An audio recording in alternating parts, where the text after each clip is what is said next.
cameras, but I'm not comfortable going to his. Last time my daughter was there when he shoved me, there's even a police report Your Honor, from his girlfriend. Your Honor. Okay.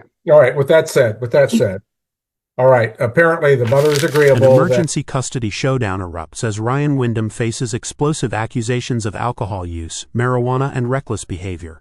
The mother demands immediate custody changes. But is there real danger or strategic courtroom pressure? This judge wastes no time digging into the facts. Subscribe for more dramatic courtroom breakdowns. Party Ryan, counsel announce appearances for the record, please. Thank you, Your Honor. May it please the court, Riley Broyles appears on behalf of petitioner Ryan Wyndham, who appears via Zoom. Okay. Brian Kuhn on behalf of Brittany Runyon, who appears in my office via Zoom. This matter comes before the court at this time, I think, for the first time. There was an agreed upon order for mediation approved by this court earlier. Subsequent to that, there's been an emergency motion filed for change of custody and modification of parenting time. Counsel, I want to ask first, is there any other case from any other court that has an impact on custody or visitation rights here? No, Your Honor, not to my knowledge. All right. His other daughter. Second of all, I think counsel verified that there is no existing order in this case. That's correct, Your Honor. I did file a motion to set temporary orders along with my petition, but that has not been heard yet either. All right. So what has the de facto custody arrangement been, Ms. Broyles? Your Honor, thank you, Your Honor. The de facto, according to my client, up until New Year's Eve was week on, week off, with the exchanges occurring on Fridays. And then after this emergency motion was filed is when Ms. Runyon began withholding parenting time. And my client did see the child for about 4 hours this past Saturday, but otherwise has not had parenting time since New Year's Eve. All right, Mr. Kuhn, are you and your client still pursuing this emergency motion at this time? Yes, we are, Your Honor. What is the emergency? The petitioner has provided alcohol and marijuana to his underage girlfriend. I guess for marijuana, there is no age, of course. This has been disconcerting to the respondent.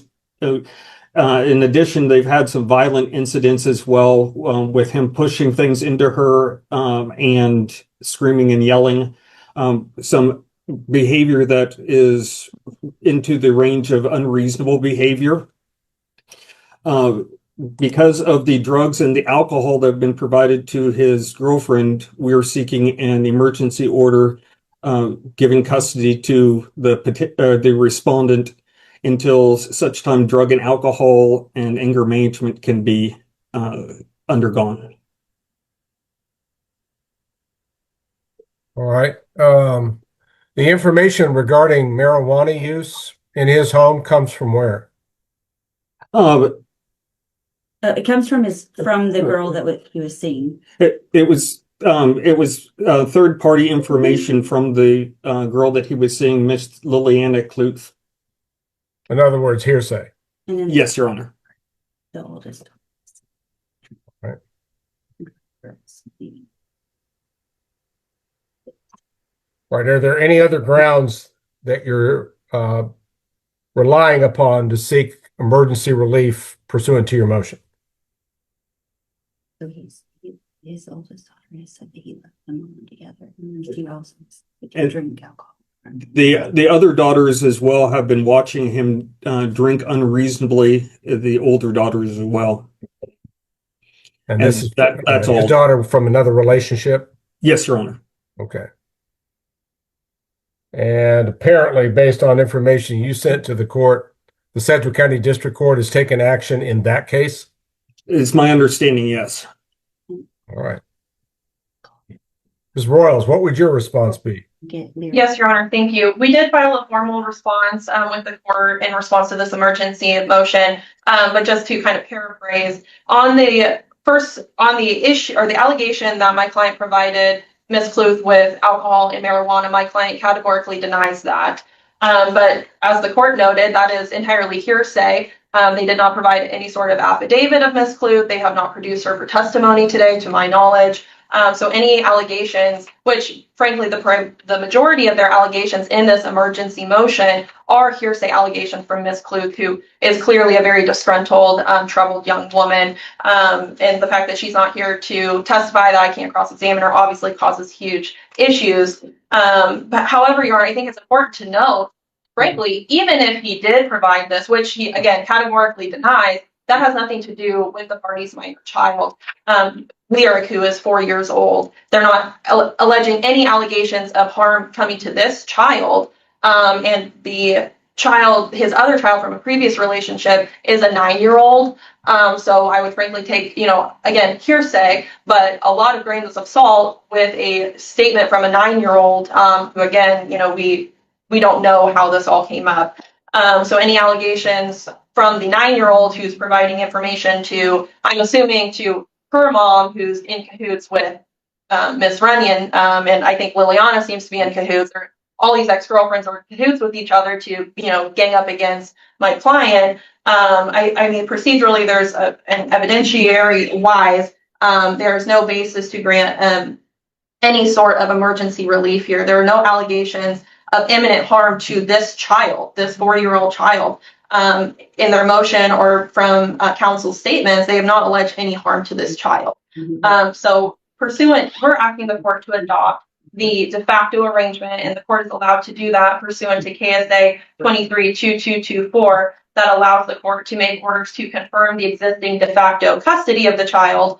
And so that's what we're asking the court to do today, because their motion does not rise to the level of an emergency to warrant a modification of the de facto parenting time. And I would also point out to the court that in their motion, they're requesting the modification of his parenting time, of dad's parenting time, be every other weekend, 6 p.m. on Friday to 7 p.m. on Sunday. And frankly, Your Honor, if you're so worried for your child's safety, you give him a full every other weekend. I think, frankly, this motion is a way to try to get primary residential custody of this child and probably some child support. Because if you're so afraid for your child's life, you're asking for every other weekend for dad, on a weekend, if you're worried about drugs and alcohol, right?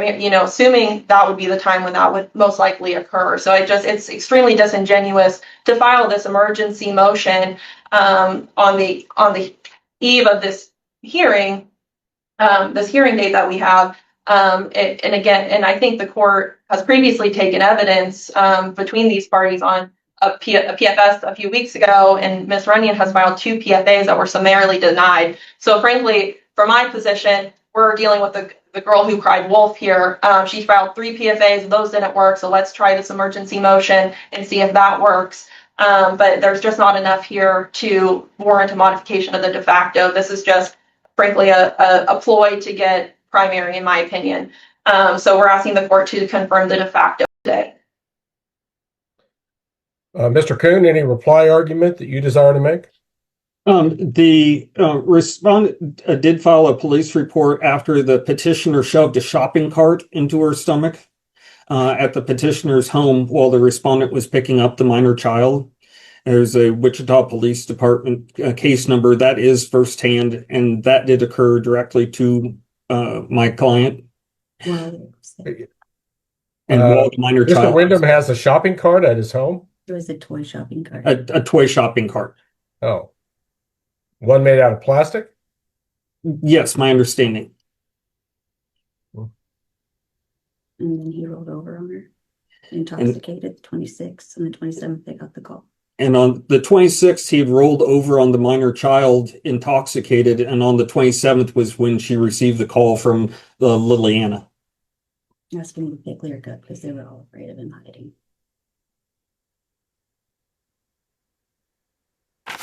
Now the focus shifts to the police reports and exhibits. Defense challenges foundation redactions and hearsay. The judge questions whether these documents are properly marked or even reliable. In custody emergencies, evidence must be solid. So ask yourself, does this paperwork truly justify restricting a father's parenting rights? Okay. All right. Anything else you want to say about that, Ms. Broyles? I guess regarding the allegation of the rolling over, that's not in their motion, which they say occurred on the 27th, I think is what I heard. And this was filed on the 31st. So presumably if that happened and it was reported to Ms. Runyon, it would have been included in their motion, and it wasn't. But again, unless Ms. Runyon was in bed with Mr. Wyndham when this happened, I'm assuming she got this information from Ms. Klug, which again would be hearsay allegations. And Ms. Klug is not here to testify. I'm not able to cross-examine her. They had every opportunity to produce her for testimony, and they have not done so. So any allegations that Ms. Flute would like to bring, or any that she witnessed personally, should be disregarded by this court. Ms. Morales, what is the current status of the mediation that was ordered by the court? Yes, Your Honor, that was originally scheduled for last Friday, but the mediator had a funeral, and so she had to reschedule it, and they are currently scheduled for mediation this Thursday. Oh, all right. Who is the mediator? Sarah Spark. Okay. And Your Honor, the police report was included as number 8 on my motion. If Ms. Royos wants to check number 8.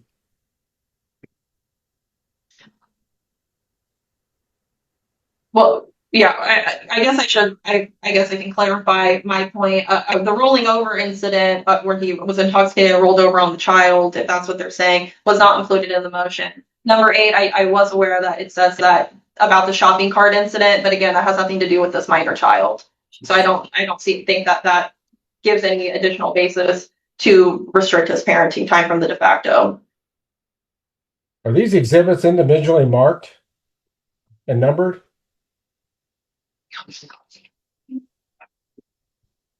I'm trying to scroll on a screen here, counsel, so. I apologize. They don't appear to be. I apologize. And somewhere in here, there's a Wichita police report. Yes, towards the end, I believe.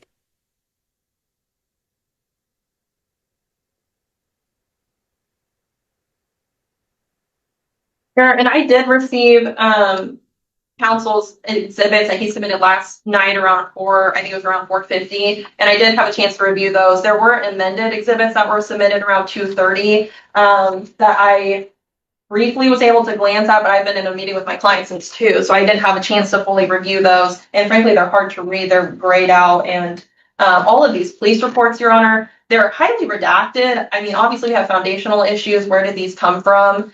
And again, additional hearsay issues. But the way these are redacted is very suspect. There's huge portions of it that are redacted from the ones that I was able to review that I don't know, did they redact the things they didn't like about them that weren't helpful for their case? So I would ask the court to disregard any of the police reports for lacking evidence or lacking foundation and for hearsay.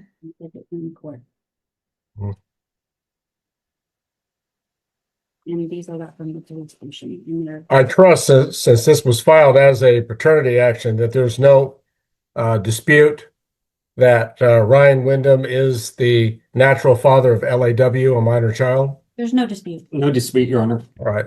We'll first make that finding that he is the father and has the rights and responsibilities connected with being a father to this child.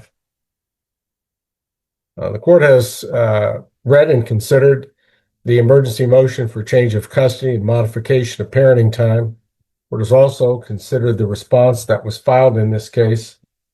Court has also had an opportunity to at least scan or look through the documents that were just provided to the court earlier this afternoon. The court shares the concerns about the redaction and, in fact, the pertinence of some of this police information to this case. This court does not feel bound by any determination a separate court has made regarding a child belonging to one of these parties. The court simply does not see that there are emergency circumstances here that would warrant some dramatic change in parenting rights in this case. At most, in the view of the court, what's alleged is some questionable decision-making and perhaps even a suggested lack of morality. Nevertheless, there's no verification of some of these incidents which are deemed to be serious. and the court's not inclined to interfere with the constitutional right of Ryan Wyndham to parent his child. With that said, the court's going to enter an order at this point that neither party is to drink alcohol during their parenting periods with the child. Furthermore, under no circumstances does this court authorize either party to use marijuana. That's an illegal drug in Kansas, well accepted in other states, but not in this state, and certainly not by this court. So that will be a specific order that the court will make. Since the parties have apparently had a de facto custody arrangement, the court will adopt it. The court will temporarily order joint legal custody with a week-to-week shared custody plan, exchanging what time on Friday, Ms. Broyles? Here's the turning point. The judge declines emergency relief, saying there's no proof of imminent danger. Allegations may raise eyebrows, but constitutional parenting rights carry serious weight. Instead of drastic changes, the court orders no alcohol, no marijuana, and adopts the existing week-on, week-off arrangement. Is there a consistent time and place? It was usually around 3 p.m. Around 3 o'clock, my client says. Okay, I want to hear from the mother on this. He drops her off at my house at 7:30 every morning on Friday when it's his day. His mom has never watched her on Friday, but she does watch her on Tuesdays for me. And his parents were supervising his contact with her because even they were concerned about his mental state. I just want to say that they even, but I have no problem with him having her. But it's 7:30 in the morning on Friday is when he drops her off. Your Honor, 7:30 in the morning on Friday is fine. All right. Ms. Broyles, I'm going to ask you to draft an initial order in this case. Since you represent the filing party, we need to have a finding of paternity and for this court to make initial orders in the case. The court will reiterate its order for mediation in this case. There are some issues here that these parties need to work through and need to discuss, and I think that the mediation with Ms. Farr would be very helpful, and perhaps parties being able to express their concerns and to try to reach appropriate agreements regarding the best interest of their minor child. I also want to specifically note here that even though there are some areas of concern here, it does not appear that at any time this 4-year-old child, who's the subject of this case, was ever in imminent danger. This rollover incident, let's just say, Mr. Wyndham, these things happen. You need to make sure, though, that at all times you conduct yourself in a way to keep your child safe and be ever mindful that you're a lot bigger than her. And even rolling on her could cause injury. So be careful. That's just what I'm asking you to do. All right. Regarding initial orders in the case, Ms. Broyles, from your perspective, is there anything else that needs to be addressed at this time? Your Honor, the only other issue would be the issue of child support. We did file a DRA and a proposed child support worksheet. I don't see that Ms. Runyon has filed a DRA, and we haven't exchanged income information. So I think between counsel and I, we probably can do a agreed child support worksheet. We would just need to exchange income information and confer regarding child support. What is your proposed effective date for the child support order? Your Honor, we filed our motion on October 24th. So November 1, I think would be appropriate. Mr. Kuhn, would you like to be heard on the effective date of child support in this case?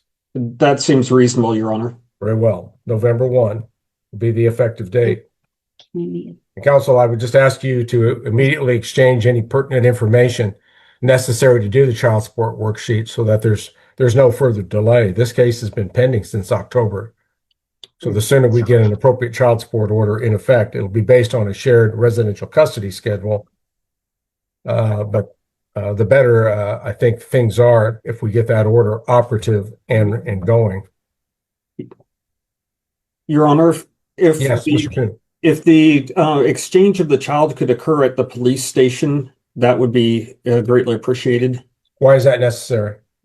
My client is in fear of her safety. There's been Your Honor, I would object to that. I mean, the parties have been exchanging fine up until the cessation of his parenting time by Miss Runyon. And I think a lot of times, my client's parents help facilitate the exchanges. But she's filed 2 PFAs and they've both been found, they were both dismissed. To say she's in fear of her life, I don't think there's enough found by this court and by Judge Hart that she didn't have enough for a PFA. So I don't think she has enough for, and I think that would be traumatic for the child to exchange at the police station. And I don't see what benefit that would have. Okay. Mr. Wyndham would otherwise be dropping off and apparently picking up at the mother's house. Is that right? we've been meeting sometimes at Dylan's. Sometimes he'll drop her off at my house. I'm okay if he comes to my house to do it because I have cameras, but I'm not comfortable going to his. Last time my daughter was there when he shoved me, there's even a police report from his girlfriend. Your Honor. Okay. All right. With that said, all right. Apparently the mother is agreeable that the drop off can take place at her residence, which makes all kinds of sense. Where does the father live? Yeah, I guess so. Augusta. He's fine with exchanges occurring at mother's house. That's fine. All right. So he'll do his pickups there as well. All right. I feel comfortable with that. Mr. Wyndham, you can have another responsible adult person in the car with you when you do your pickup, but they're to not interfere in any way with your business with the mother of the child, okay? Yes, Your Honor. Okay. All right. Preferably a family member of some kind if they're available. If not, you're certainly authorized to do it on your own. Okay. So the next exchange will be Friday morning? Is that what's contemplated here? That would be fine, Your Honor. All right. Well, since his parents have her right now, will he just go pick her up from them since it's supposed to be his week? Currently, my understanding is the child is with the petitioner, and so No, Start his parents. fresh on Friday. or his parents, excuse me. Your So Honor, they'd be picking up from the parents. Your Honor, my client's position, I mean, it's Tuesday evening. He would like his full week. I think it makes the most sense to, mom can have this week. We start fresh on Friday with him picking up from mom's house at 7:30, and then we alternate from there. So Court's inclined to agree. Okay. Remember at all times, parents, that this is all intended to be in the best interest of your minor child. So I would ask you to participate in mediation in good faith. Try to work with each other. You know your child better than anyone else in the world to try to work out the best possible plan for her long-term welfare. Good luck in that regard. Again, Ms. Broyles, if you'll draft an appropriate journal entry of paternity and documenting the temporary orders which have been implemented by the court here today. yes, Your Honor, I will do that. Do you need any further clarification regarding those orders? I do not believe so. Thank you. Mr. Kuhn, do you? No, Your Honor. All right. Then if there's nothing further at this time, the Wyndham and Runyon matter will currently be in recess. The dust settles with joint legal custody confirmed, exchanges set at the mother's home, mediation required, and child support moving forward. The emergency attempt failed, but boundaries were clearly drawn. This battle isn't over. Like, comment, and subscribe for more shocking courtroom stories and real legal analysis.